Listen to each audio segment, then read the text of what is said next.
नमस्कार दोस्तों, welcome to साध्य। इस देश में अगर सबसे पहले किसी का अधिकार बनता है तो वो हमारे मज़दूरों, हमारे लेबर्स का है, ऐसा हमारा मानना है। इन मज़दूरों ने हमारे लिए सड़कें बनाई, बड़ी बड़ी बिल्डिंग्स बनाई, बड़े बड़े हाईवेज़ बनाए, लेकिन हम इनकी उम्मीदों पे खरे नहीं उतर रहे हैं। अगर आप इन मज़दूरों के लिए कुछ करना चाहते हैं तो इस वीडियो के माध्यम से इस टॉपिक को समझें, और अगर मौका मिले तो किसी मज़दूर को समझाएं और उसका हक दिलाएं, क्योंकि ये मज़दूर हमेशा इंतज़ार करते रहते हैं कि इन तक कौन सी मदद पहुंच रही है। कहते हैं necessity is the mother of invention, आवश्यकता ही आविष्कार की जननी होती है। मौजूदा वक्त में पूरी दुनिया कोरोना संकट की मार झेल रही है, तब समस्याओं के समाधानों पर नए नए बल दिए जा रहे हैं। इस मुश्किल वक्त में लॉकडाउन के दौरान पूरे देश में प्रवासी मजदूरों के भरण पोषण की समस्या सामने उभर कर आ रही है। These worker are the wheel of urban economy in India. 2011 के सेंसस के अकॉर्डिंग लगभग 45 करोड़ से भी ज़्यादा माइग्रेंट वर्कर्स हैं, जो कि 37% ऑफ आवर इंडियन पॉपुलेशन को ये कंट्रीब्यूट करते हैं। ये जिन राज्यों में जाकर काम कर रहे हैं, उन राज्यों में राशन ना मिलने की वजह से पीडीएस सिस्टम का ये लाभ नहीं उठा पा रहे हैं। ऐसे में केंद्र सरकार ने one nation one ration card scheme को पिछले साल मार्च में एक राष्ट्रीय स्तर पर लागू किया, जिसमें जो भी बेनिफिशरीज हैं, वो चाहे देश के किसी भी कोने में काम कर रहे हों, उनको राशन या राशन कार्ड से होने वाली समस्याओं को लेकर कोई प्रॉब्लम ना हो। तो दोस्तों, आज का ये video UPSC civil services examination mains paper 1, paper 2 से रिलेटेड है, जिसमें हम इंडियन सोसाइटी और गवर्नेंस को कवर करेंगे। और आज का जो हमारा मुख्य टॉपिक रहेगा वो है welfare of migrant workers and assurance of their food distribution. तो इस पूरे मामले को समझने के लिए हमें दो स्कीम्स को समझना बहुत ज़रूरी है। पहला पब्लिक डिस्ट्रीब्यूशन सिस्टम, दूसरा नेशनल फूड सिक्योरिटी एक्ट। तो पब्लिक फूड डिस्ट्रीब्यूशन सिस्टम, जिसे हम सार्वजनिक वितरण प्रणाली भी कहते हैं, is an Indian food security system established under ministry of consumer affair, food and public distribution. सस्ते दामों में अन्न वितरण के प्रबंधों में कोई कमी ना हो, इसलिए पीडीएस सिस्टम को इंट्रोड्यूस किया और उसका विकास होते रहा है। पब्लिक फूड डिस्ट्रीब्यूशन एक जॉइंट रिस्पॉन्सिबिलिटी है सेंट्रल और स्टेट गवर्नमेंट की। पब्लिक फूड डिस्ट्रीब्यूशन सिस्टम को इंट्रोड्यूस करने की मुख्य वजह वर्ल्ड वॉर 2 से जुड़ी है, जब ब्रिटेन के प्राइम मिनिस्टर विंस्टन चर्चिल ने इंडिया के उस वक्त के सबसे अच्छी इकोनॉमी वेस्ट बंगाल की थी, उसके फूड डिस्ट्रीब्यूशन सिस्टम की धज्जियां उड़ा दी अपने पॉलिटिक्स इन पॉलिसीज़ के ज़रिए, जिससे पूरे बंगाल में एसेंशियल कमोडिटीज़ की कमी हो गई। वही बंगाल जो इंडिया का सबसे लार्जेस्ट प्रोड्यूसर और लार्जेस्ट कंज्यूमर बोला जाता है राइस का, वहाँ पे सस्ते दामों पर मिलने वाले अनाजों की कमी हो गई, जिससे बंगाल फेमाइन का नाम दिया गया। कहा जाता है बंगाल की पॉपुलेशन लगभग 6 करोड़ थी, जिसमें से 25 से 30 लाख लोगों की मौत हो गई, जिसकी मुख्य वजह बेरोजगारी, भूखमरी, कुपोषण और उनसे होने वाले वायरल इन्फेक्शन और बैक्टीरियल इन्फेक्शंस थे। तो ऐसी गलत नीतियों और वॉर टाइम सिचुएशन से बचने के लिए पीडीएस सिस्टम को इंट्रोड्यूस किया जून 1947 में, और 1955 में एसेंशियल कमोडिटीज़ एक्ट भी पास हुआ। 1960s में ग्रीन रेवोल्यूशन के बाद, जिसको हरित क्रांति कहते हैं, पीडीएस सिस्टम को एक यूनिवर्सल स्कीम का दर्जा दिया गया and distribution of subsidies food पर फोकस किया गया। वहीं 1992 में पीडीएस बिकेम आरपीडीएस, जिसको रिवैम्प्ड पब्लिक डिस्ट्रीब्यूशन सिस्टम बोला गया, जिसका पूरा फोकस था पुअर फैमिलीज़, स्पेशली वो फैमिलीज़ जो कि हिली एरिया में हो, रिमोट एरिया में हो, जहाँ पे सुविधा पहुँच नहीं रही हो। वहीं 1997 में आरपीडीएस को चेंज करके टीपीडीएस कहा गया, जिसको टारगेटेड पब्लिक डिस्ट्रीब्यूशन सिस्टम बोला गया, which established fair price shops for the distribution of food grains at subsidised rates. Ration licence सी राशन की दुकानों को स्टैब्लिश किया गया, जिसके थ्रू जितने भी बेनिफिशरीज होंगे, चाहे वो गरीब होंगे चाहे गरीब परिवार होंगे, उनको अनाजों का वितरण किया जाएगा। टारगेटेड पब्लिक डिस्ट्रीब्यूशन सिस्टम के जितने भी बेनिफिशरीज थे, लाभार्थी थे, उनको 2 हिस्सों में डिवाइड किया गया, जो कि बीपीएल और APL, below poverty line and above poverty line. बाद में जाके 2000 में अंत्योदय अन्न योजना और अन्नपूर्णा योजना जैसी और राशन कार्ड्स और स्कीम्स इसमें ऐड हुई। आइए समझते हैं पब्लिक डिस्ट्रीब्यूशन सिस्टम वर्क कैसे करता है। सेंट्रल गवर्नमेंट किसानों से ये अनाज एमएसपी यानी मिनिमम सेलिंग प्राइस पर खरीदती है, और उसे एफसीआई यानी फूड कॉरपोरेशन ऑफ इंडिया, जो कि गवर्नमेंट की स्टैट्यूटरी बॉडी है, उसके तहत स्टोर करती है, ट्रांसपोर्ट करती है और स्टेट गवर्नमेंट को ये अनाज बल्क में एलोकेट करती है सेंट्रल इशू प्राइस के माध्यम से, जिसे हम CIP भी कहते हैं।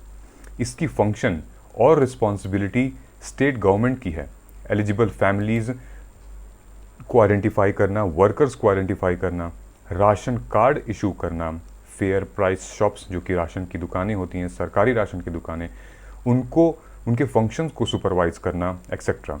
और फेयर प्राइस शॉप्स जो कि राशन की दुकानें हैं, उनके माध्यम से बेनिफिशरीज तक पहुंचाना जो कि गरीब परिवार हैं या मजदूर हैं। PDS सिस्टम के तहत जो एसेंशियल कमोडिटीज़ आते हैं वो हैं वीट, राइस, शुगर, केरोसिन। ये सारे एलोकेट होते हैं स्टेट्स और यूनियन टेरिटरीज़ को, डिस्ट्रीब्यूट होते हैं। कुछ स्टेट्स और यूनियन टेरिटरीज़ ऐसे भी हैं जहाँ पे मास कंजम्पशन होता है पब्लिक डिस्ट्रीब्यूशन सिस्टम के थ्रू, पल्सेस का, एडिबल ऑयल्स का, सॉल्ट्स का, स्पाइसेस का। तो दोस्तों 2006 में सुप्रीम कोर्ट ने पब्लिक डिस्ट्रीब्यूशन के लूपहोल्स को समझने के लिए, उसके मशीनरी को समझने के लिए, ग्रास रूट लेवल पे जानने के लिए वाधवा कमेटी को अपॉइंट किया, जिसकी रिकमेंडेशन जनवरी 2013 में आई। वाधवा कमेटी ने साफ स्पष्ट किया कि पब्लिक डिस्ट्रीब्यूशन सिस्टम के अंडर जितने भी लूपहोल्स हैं, जो भी मशीनरी है, वो एक करप्ट प्रैक्टिस फॉलो कर रही है। वाधवा कमेटी ने यह ऑब्जर्व किया कि कुछ गुप्त समझौते हो रहे हैं FPS शॉप डीलर्स के बीच, ट्रांसपोर्टर्स के बीच, पॉलिटिशियंस और ब्यूरोक्रेट्स के बीच, जिसकी वजह से फूड ग्रेन्स के डाइवर्जन्स और लीकेज की शिकायतें और कमी आ रही है। इस कमेटी ने प्राइवेट इंडिविजुअल्स को फेयर प्राइस शॉप्स, राशन की दुकान चलाने की अनुमति नहीं दी है। Even the committee asked the centre to increase the storage capacity, ensure timely supply of food grains, monitor fair price shops and set up complaint redressal system at the grass root level. इस committee ने reiterate किया, दोहराया supreme court के 2001 के right to food case के order को कि fair price shop dealers का लाइसेंस कैंसिल होगा if they are found involved in malpractices like selling the food grains in the black market, BPL families को subsidy rate पर अनाज ना देना, गलत एंट्रीज करना, समय पर शॉप ना ओपन करना। और इस रिसर्च में कमेटी को ये भी पता चला कि कुछ राज्य ऑलरेडी ऐसे हैं जो टारगेट पब्लिक डिस्ट्रीब्यूशन सिस्टम के तहत एक कंप्यूटराइज्ड फंक्शन, एक टेक्नोलॉजिकल फंक्शंस को ऑलरेडी यूज कर रहे हैं, जिससे ये लूप होल्स, ये गैप ना हो।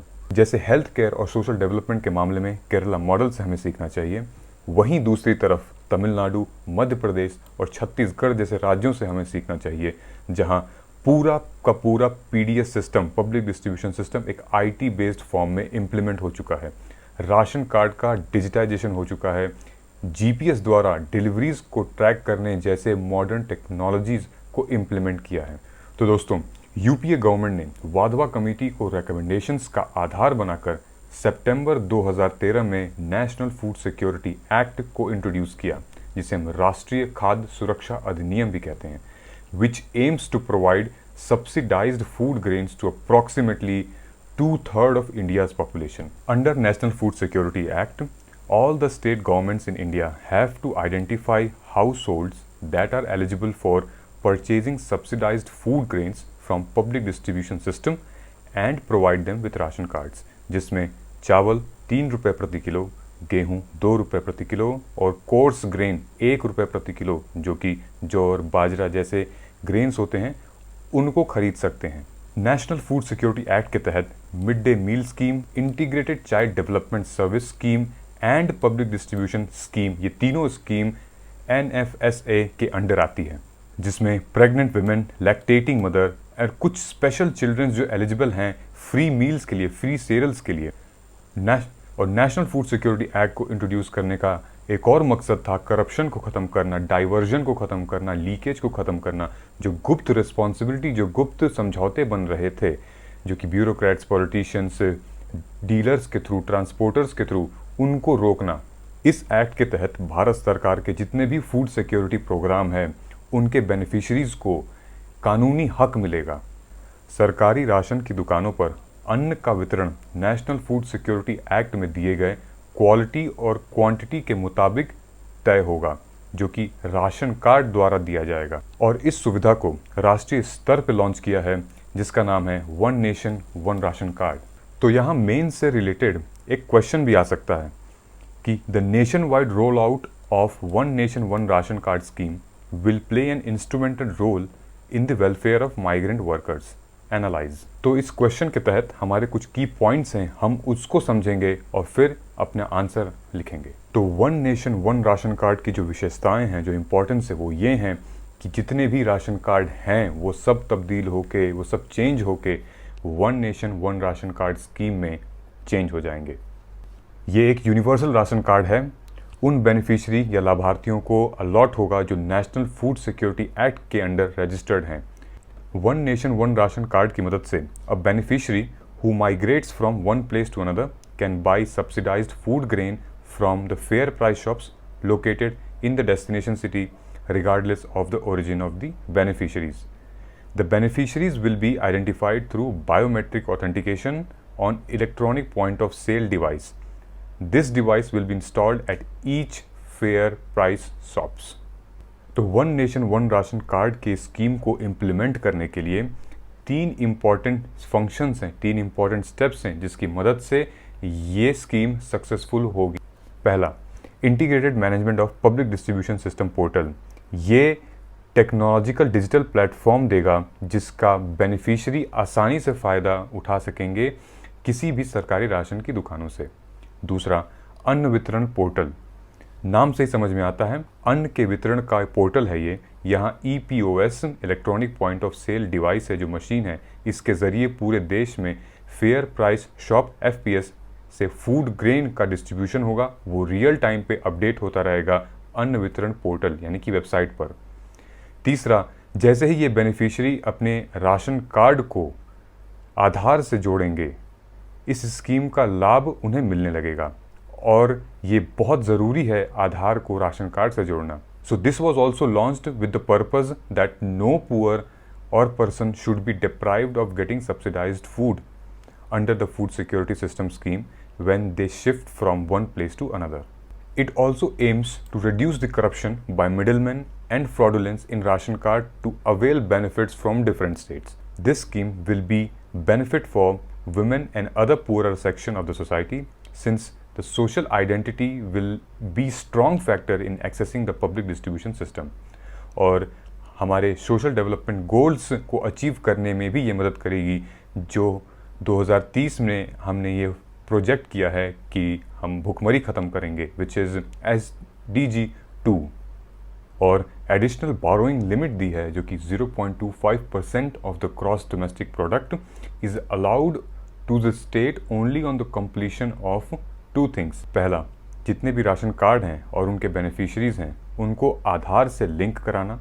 दूसरा, जितने भी फेयर प्राइस शॉप्स हैं जो कि लाइसेंस्ड राशन की दुकानें हैं, उनको EPOS device electronic point of sale device से, मशीन से ऑटोमेटिक फैसिलिटी उपलब्ध कराना, ताकि जो भी बेनिफिशरीज़ वहाँ राशन के लिए जाएगा, फिंगरप्रिंट देगा, उसका पूरी इन्फॉर्मेशन अन्न वितरण पोर्टल पे अवेलेबल होगा और वो अपना डेटा चेक कर सकता है, इन्वेस्टिगेट कर सकता है। तो उम्मीद है आपको ये वीडियो समझ में आया होगा, ये टॉपिक समझ में आया होगा।